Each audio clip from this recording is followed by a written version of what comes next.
What's up, people? I'm Shaggy, the opinionated hippie, and I'm going to start a new series, Meet the Boots, as the title says.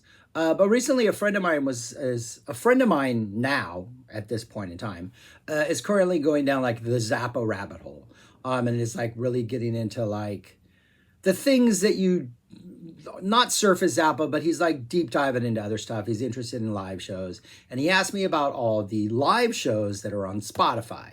And he named off a bunch of live shows. And I was like, those are bootleg tapes, essentially, is what it is. And they're live tapes in circulation. They've been bootlegged. And for some reason, they're up on Spotify.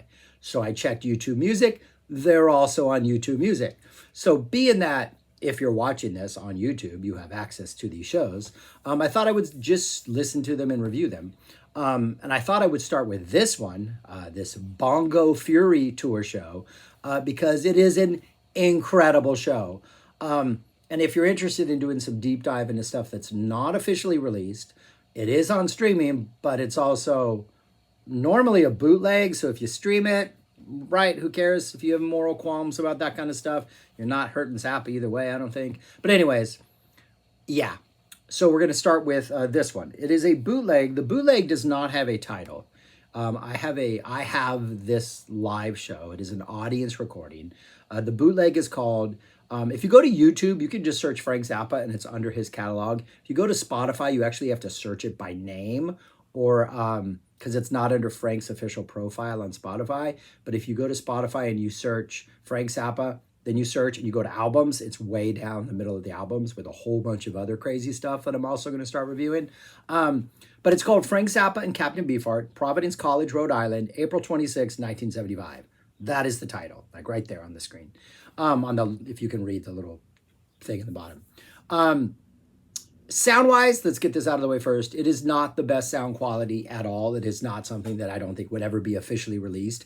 King Crimson might officially release it because they've released some pretty poor sound quality shows in their collector's series. This is better than some of those. If I was still trading tapes, I would give it probably like an 8.7, maybe an 8.8 at times. It's an audience recording. There's no drastic cuts. Whoever was doing the recording did a good job of getting the cuts in. You can tell during Penguin and Bondage when the first tape is over and they were going on to side 3. That's the only other cut that's noticeable. I think there's a fade out at the end of A Pound for a Brown. So whoever did the taping did a good job of it, or whoever mixed the boot did a good job of it. The sound can get really kind of cluttered at times because there's a lot going on in this band, but the solos come through really clear. And as if you recently watched my Bongo Fury guitar solo video, Frank's playing on this tour is fantastic. And every single solo in this show, and there are a lot of them. There's like 1, 2, 3, 4, 5, 6, 7, 8 solos. They're all fantastic. And Frank is aggressive. He's playful. He's kind of exploring a lot. It's kind of a weird mix of like what he was doing in fall 74 with Chester Thompson and what he would do like in late 75 and early 76 with Bozio, who's the drummer here. The band is a crazy band. It is the Bongo Fury band. So you have people who have been with him or were with him in like the first half of the 70s. Tom Fowler's on bass. This would be his last tour. He is ridiculous. He is ridiculous. He is ridiculous in the show. George Duke is still on keyboards. This would be his last tour with Frank. Napoleon Murphy Brock is on tenor sax and vocals. He would stick around for another 2 tours, fall 75, early 70, winter 76. And then Bruce Fowler is back on trombone. And then you have Denny Wally, who's in the band for the first time. He would be here now. Then he would come back in 78, 79. And then you have Captain Beefheart, who's in the band. Yeah, and that's everybody, right? Oh, and Bozio's on drums. This is Terry Bozio's first outing on drums. And he would be around all the way through winter 78. So a really weird band with like new members and old members returning and childhood friends now in the band. So the energy of the shows are really chaotic. And I think if you talk to anybody who knows Frank, if they have a wish list of things they want released, a Bongo Fury complete show is like number 1 on the list. Whether or not there are other shows other than the Armadillo, that Frank recorded to be released? That's the question we don't know the answer to. If there are, this show is the reason why. This is evidence you can present to like Joe Travers or anybody. Like, if there is Bongo Fury material and you're able to release it, please do, because this show is so ridiculously fantastic. You just can't release this one because of the sound quality. So what do you got? It's about a 2-hour show. So the tape was 190-minute, plus it spilled over a little bit on I think it was the entire maybe side A on that other one. Do the math. Yeah, almost a little shorter than that. Opens up with improvisations, which are just kind of chaotic. Like I think at one point, Napoleon, Bruce, and maybe Captain Beefheart are all blowing their horns while Bozio and Fowler are doing some weird little things, and George is doing some cool stuff on keyboards, and then Denny Wally gets a moment to just kind of do stuff by himself. And then Frank comes out and Frank starts ripping off some licks. And then Frank, after this goes on for about 5.5 minutes, he plays the intro to Camarillo Brillo.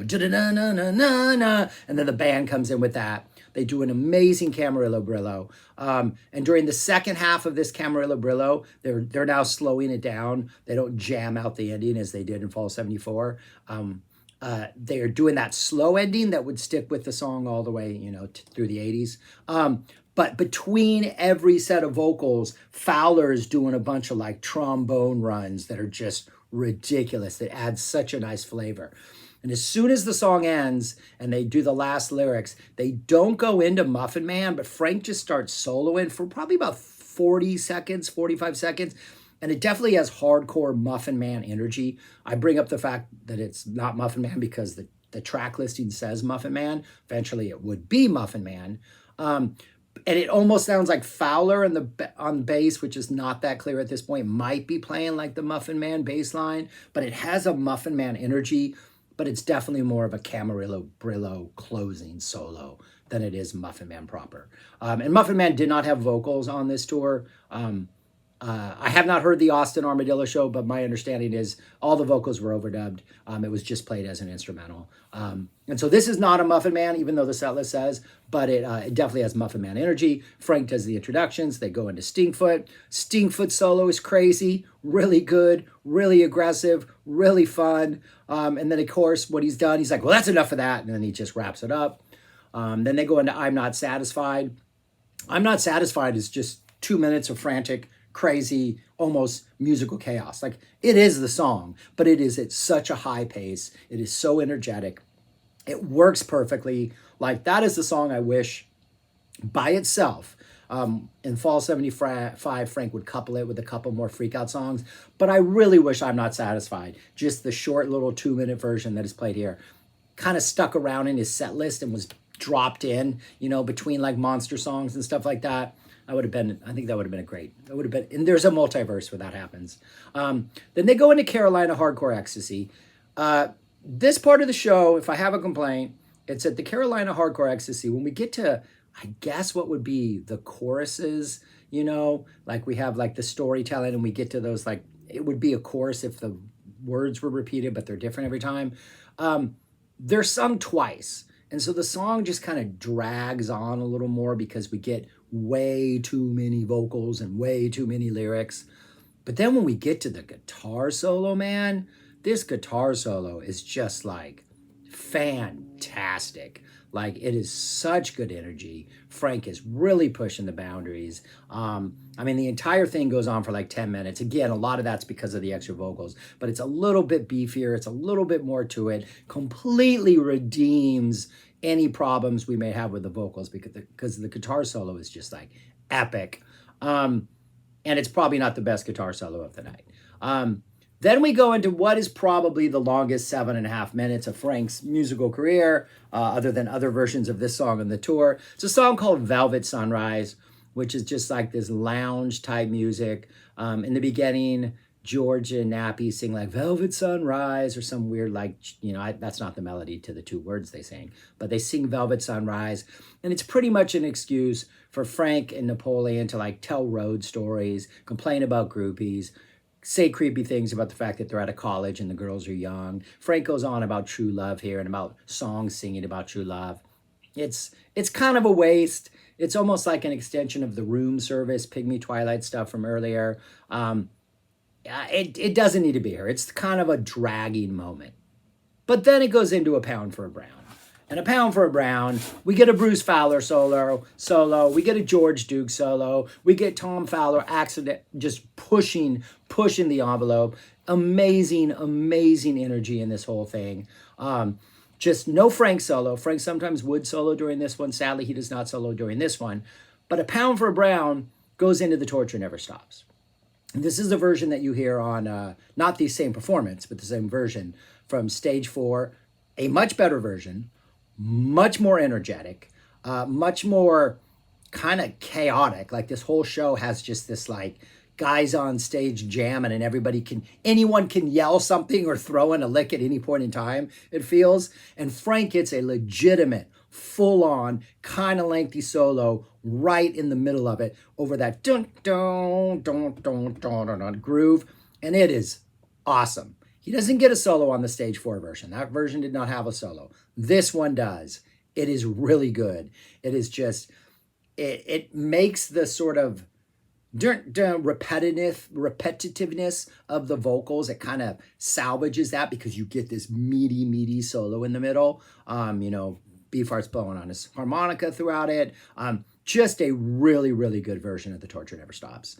Then we go into a Montana that is a monster, probably the highlight of the show. It's like a 7+, maybe nearly 7-minute solo, and it's one of those solos where Frank starts off slower than he definitely would in like the 73, 74 one. Has more of a funk groove.